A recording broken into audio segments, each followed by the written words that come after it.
Aujourd'hui, nous allons aborder Managing Oneself, écrit par Peter Drucker. Peter Drucker est l'auteur de Managing Oneself. Il est, entre autres, le responsable de certains MBA et est directement influenceur sur certaines grosses entreprises telles que Procter & Gamble, IBM.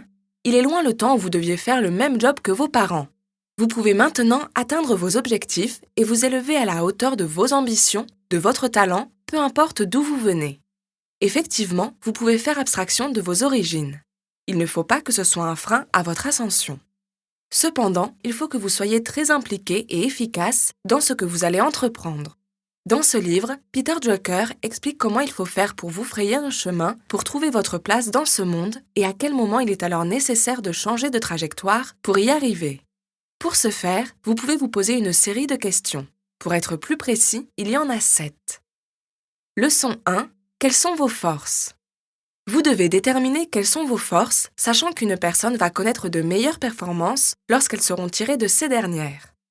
Il est sage de se connaître soi-même, ça peut vous servir à chaque fois que vous allez devoir prendre une décision clé ou mettre en place une action importante.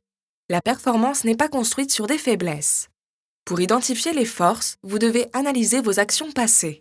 Couchez sur papier les résultats que vous souhaitez atteindre, les décisions clés que vous allez prendre et les actions que vous allez mettre en place pour y parvenir. 9 à 12 mois plus tard, comparez-les avec ce que vous avez vraiment réalisé. Après, vous allez pouvoir établir un feedback de ce que vous avez pu faire, ce qui a été facile pour vous et les choses qui vous ont mis en difficulté. Une fois ce document établi, vous allez pouvoir émettre un plan d'action. Placez vos forces là où elles vont produire des résultats et ensuite vous pourrez les travailler pour les décupler. Ainsi, d'ici 2 ou 3 ans, vous allez avoir une vision de vos forces et vous pourrez travailler sur vous pour décupler vos forces. Il y a 3 façons d'analyser votre feedback. Concentrez-vous sur vos forces, améliorez-les, trouvez les choses qui freinent leur développement. Par exemple, vous pouvez être le meilleur ingénieur, mais si vous n'avez pas du tout ou très peu le sens de la communication, alors il sera très dur pour vous de partager votre savoir. Attention à ne pas tomber dans l'extrême. Soyez conscient de vos compétences et de vos forces pour ensuite en acquérir d'autres. Autant que faire se peut, vous allez pouvoir retirer vos mauvaises habitudes, vos faiblesses en quelque sorte. Peter Drucker estime que vos faiblesses sont tout simplement de mauvaises habitudes. Par exemple, une des faiblesses de la baisse de productivité pourrait être due à un excès d'Internet. Qui n'a jamais passé de temps à surfer sur Internet, regarder des vidéos, au lieu de travailler et de produire de la richesse ? Si vous éliminez cette mauvaise habitude, à surfer trop souvent sur Internet, vous allez faire en sorte que cette faiblesse soit un mauvais souvenir pour vous. Vous pouvez essayer d'identifier et de comprendre quelles sont vos mauvaises habitudes. Une fois que vos domaines d'incompétence sont clairement définis, il suffit de trouver des solutions pour les éviter. Cela prend bien plus d'énergie et de travail pour améliorer l'incompétence en peu de compétences que de passer d'une compétence en cours d'acquisition à l'excellence. La plupart des systèmes éducatifs vont se concentrer sur le fait de faire évoluer des non-compétences en première expérience.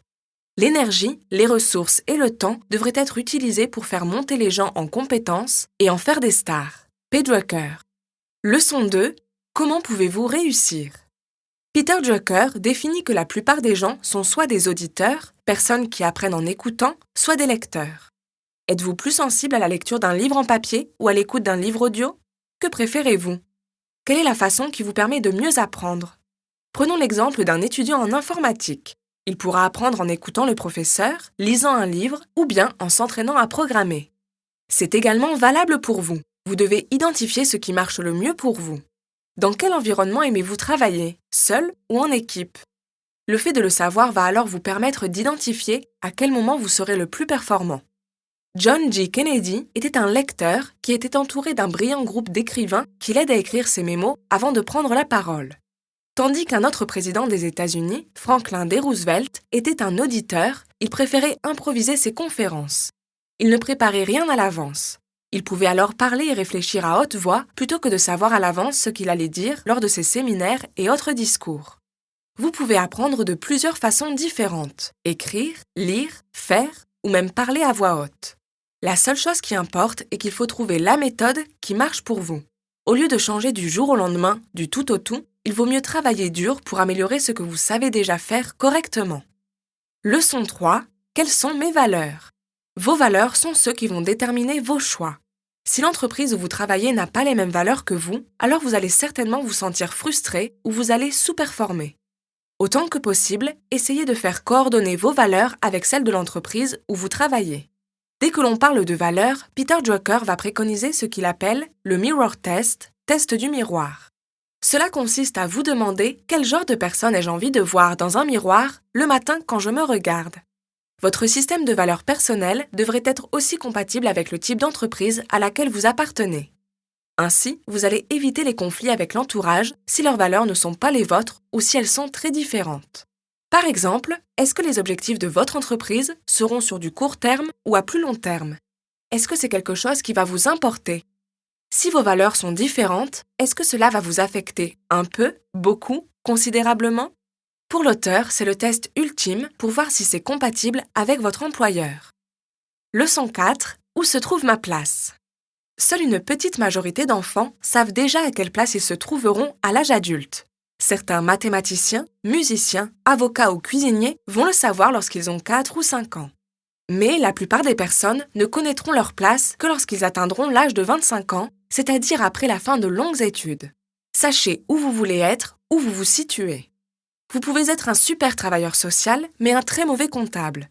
Cela va déterminer votre domaine de prédilection. Si vous voulez vraiment réussir, c'est à ce moment-là que vous devriez savoir où vous allez vous situer, à quelle communauté vous souhaiteriez appartenir. En d'autres termes, à quoi ne souhaitez-vous pas appartenir si vous voulez réussir? Cette ascension fulgurante, que les anglophones adorent appeler « successful career », se concrétise quand les gens sont préparés aux opportunités car ils connaissent leurs forces, leurs valeurs et leur façon de travailler. Soyez toujours prêts à avancer rapidement. Si une personne connaît son domaine de prédilection, alors cela peut transformer une personne ordinaire en quelqu'un de compétent et de travailleur. Par ailleurs, le côté médiocre et peu productif va disparaître petit à petit.